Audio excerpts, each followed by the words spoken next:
Hello everyone, good morning to all of you. बच्चे, हमने protozoan parasite सारे कर लिए थे। आज जो हमारा नेक्स्ट है वो हमने करना है हेलमिंथ पैरासाइट। ठीक है, हमने कौन से करने हैं?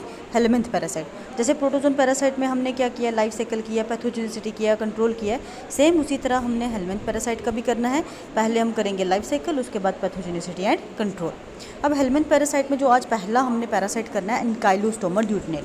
ठीक है, मुझे ऐसा लगता है कि एनकाइलोस्टोमा ड्यूटेनेल की पैथोजेनिसिटी मैंने आपको किसी सेमेस्टर में पहले करवाई हुई है। ठीक है, करवाई हुई है तो भी ठीक है, नहीं करवाई हुई तो आज हम नेक्स्ट करेंगे एनकाइलोस्टोमा ड्यूटेनेल, जिसको कॉमनली हम क्या बोलते हैं? हुकवॉर्म बोलते हैं। इसकी लाइफ साइकिल पहले करेंगे, पैथोजेनिसिटी और कंट्रोल जो है इसका कल करेंगे। ठीक है, अब जो एनकाइलोस्टोमा ड्यूटेनेल है ये एंडोपैरासाइट होता है। एंडोपैरासाइट आपको पता है कौन से होते हैं? जो बॉडी के अंदर रहते हैं। एंडोपैरासाइट ऑफ मेन का एंडोपैरासाइट है और पर्टिकुलरली ह्यूमंस की स्मॉल इंटेस्टाइन में ये रहता है। ठीक है, अब आपको पता है जो हमारी स्मॉल इंटेस्टाइन होती है, ये वाली जो हाईली क्वाइल्ड स्ट्रक्चर होता है, ये 3 मेन रीजन्स में डिवाइड होता है। ठीक है, जो स्टोमिक के साथ अटैच है उसको ड्यूडेनम बोलते हैं, उसके बाद वाले पोर्शन को ज्यूजेनम बोलते हैं और लास्ट वाले पोर्शन को इलियम बोलते हैं। ठीक है, और अगर स्मॉल इंटेस्टाइन की बात करें तो ये हमें ज्यूजेनम में देखने को मिलता है। ठीक है, बहुत कम ड्यूडेनम और इलियम में देखने को मिलेगा। पर्टिकुलरली ये हमें देखने को कहाँ मिलता है? स्मॉल इंटेस्टाइन के ज्यूजेनम वाले पार्ट में। ठीक है, उसके बाद अगर इसके डिस्ट्रीब्यूशन की बात करें, कॉस्मोपॉलिटन डिस्ट्रीब्यूशन है, मतलब वर्ल्ड वाइडली ये हमें देखने को मिलता है, लेकिन पर्टिकुलरली ट्रॉपिकल और सब ट्रॉपिकल रीजन्स में ज़्यादा देखने को मिलता है। ठीक है, अब अलग अलग कंट्रीज़ के नाम लिखने की ज़रूरत नहीं है। हम पर्टिकुलरली इंडिया की बात करें तो इंडिया में पंजाब एंड उत्तर प्रदेश ऐसी जो स्टेट्स हैं जहाँ पे ये ज़्यादा देखने को मिला है। इसकी वजह से जो डिजीज़ हुई हैं वो ज़्यादा हुई हैं। ठीक है, देन उसके बाद अगर बात करें, एनकाइलोस्टोमा जो है वो सेक्शुअल डाइमॉर्फिज्म शो करता है। सेक्शुअल डायमॉर्फिज्म का मतलब क्या हो गया? मेल और फीमेल जो हैं उनको हम क्लियरली डिस्टिंग्विश कर सकते हैं। अगर हमारे पास 2 मेल और फीमेल रखे गए हैं, हम पहचान सकते हैं कौन सा मेल है और कौन सा फीमेल है। ठीक है, फीमेल जो होती है स्लाइटली लॉन्गर होती है कंपैरिजन टू मेल, और मेल की बॉडी के एंड पे बरसा होता है। जैसे ये मेल है ना, पॉइंटेड टाइप के होंगे, मेल की बॉडी पे ये बरसा होगा, फीमेल जो है स्लाइटली लॉन्गर होती है इस तरह से। ठीक है, ये मेल होता है, ये हमारे पास फीमेल होता है। इसी बेसिस पे हम बोलते हैं सेक्सुअल डायमॉर्फिज्म इन पे दिखती है। उसके बाद दोनों पे, मेल और फीमेल के एंटीरियर जो पहले वाला पोर्शन है उस पर बक्कल कैप्सूल होता है। बक्कल कैप्सूल की वजह से ये अटैचमेंट शो करते हैं और अटैचमेंट के बाद फीडिंग शो करेंगे in the intestine of main. ठीक है, उसके बाद हम बात करते हैं लाइफ साइकिल की। लाइफ साइकिल जो है एनकाइलोस्टोमा हमारे पास मोनोजेनेटिक निमाटोड पैरासाइट है। मोनोजेनेटिक का मतलब क्या हो गया? एक ही होस्ट पे रहता है, कोई इसका प्राइमरी सेकेंडरी होस्ट नहीं, सिर्फ एक ही होस्ट है और वो कौन सा है? मेन इसका मेन होस्ट रहता है। ठीक है, अब मेन की बॉडी में, ह्यूमंस की बॉडी में, इंटेस्टाइन में जब ये रहता है, खाने पीने के बाद, मैच्योरिटी अटेन करने के बाद मेल और फीमेल क्या शो करते हैं? कॉपुलेशन शो करेंगे। कॉपुलेशन के बाद इनका क्या होगा? एग लेइंग स्टार्ट हो जाएगी। अब कॉपुलेशन कैसे होती है? जो मेल और फीमेल हैं कहाँ पे लोकेटेड है? In the small intestine of main. वहीं पे मेल है, वहीं पे फीमेल है, दोनों को कॉपुलेशन शो करेंगे। कॉपुलेशन के बाद या कॉपुलेशन के दौरान फीमेल जो है वो सेमिनल रिसेप्टेकल में स्पर्म्स को रिसीव करती है।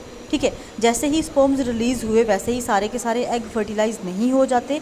फीमेल में एक ऑर्गन होता है सेमिनल रिसेप्टेकल, जिसके अंदर वो स्पर्म्स को रिसीव करती है और आहिस्ता आहिस्ता फर्टिलाइजेशन करवाती रहती है। ठीक है, जब स्पर्म्स को रिसीव कर लिया, फर्टिलाइजेशन हो गई, उसके बाद फीमेल एग ले करना स्टार्ट कर देगी। ठीक है, और एक दिन में अप्रॉक्सीमेटली 9000 एग जो है वो ले करेगी। अब ये नंबर ज़्यादा क्यों होता है? क्योंकि इन एग्स को ह्यूमंस की बॉडी से बाहर मूव करके जाना है। बाहर हार्श इन्वायरमेंटल कंडीशंस भी हो सकती हैं, दूसरा कोई ह्यूमन मिले ना मिले। ठीक है, तो मतलब बड़े कम चांसेस होते हैं इनके जनरेशन के कैरी होने के। उसके बेसिस पे इन्होंने एक एडॉप्टेशन की हुई है ज़्यादा से ज़्यादा एग ले करने की। ठीक है, तो 9000 एग्स पर डे फीमेल जो है वो ले करेगी। लेकिन एग्स जो है ऐसे डायरेक्टली ले नहीं हो जाएंगे। एग्स के सराउंडिंग में एक कैप्सूल लेयर बनी होती है। अब इस कैप्सूल लेयर का क्या काम होता है? ये हार्श इन्वायरमेंटल कंडीशन में एग को प्रोटेक्ट करके रखती है। ठीक है, जो कैप्सूल थे, अब मैं एग नहीं बोलूँगी, कैप्सूल्स थे, वो ईजेस्टेड हो जाते हैं ह्यूमन के फिकल मैटर के साथ। आपको पता है स्मॉल इंटेस्टाइन लिंक्ड रहती है लार्ज इंटेस्टाइन के साथ, और लार्ज इंटेस्टाइन में फिकल मैटर जो है वो रहता है और फिकल मैटर मूव होकर आउटसाइड द बॉडी चला जाता है। उसी तरह से क्या होगा? कैप्सूल जो हैं स्मॉल से लार्ज इंटेस्टाइन में जाएंगे, लार्ज इंटेस्टाइन से आउटसाइड द बॉडी आ जाएंगे विद फिकल मैटर। ठीक है, अब जब आउटसाइड द बॉडी आ गए, कैप्सूल्स आ गए, उसके बाद होगी लार्वल डेवलपमेंट, या इसको हम क्या बोलते हैं? हैचिंग। जैसे ही कैप्सूल में डेवलपमेंट स्टार्ट हुई, सबसे पहले जो पहली स्टेज इमर्ज हुई उस जुविनाइल को हम क्या बोलते हैं, रैबिडिटिफॉर्म लार्वा। कौन सा लार्वा पहले बनेगा, रैबिडिटिफॉर्म लार्वा। अब रैबिडिटिफॉर्म लार्वा जो हमारी बॉडी में एंटर नहीं कर सकता, वो वहीं सॉइल में रहेगा। सॉइल में जो उसको मटेरियल मिलेगा जैसे बैक्टीरिया वगैरह, उन पे फीड करेगा, ठीक है। उनमें फीडिंग शो करने के बाद मोल्टिंग शो करेगा। अब बच्चे मैंने यहाँ ग्रोथ नहीं यूज़ किया, मोल्टिंग यूज़ किया है।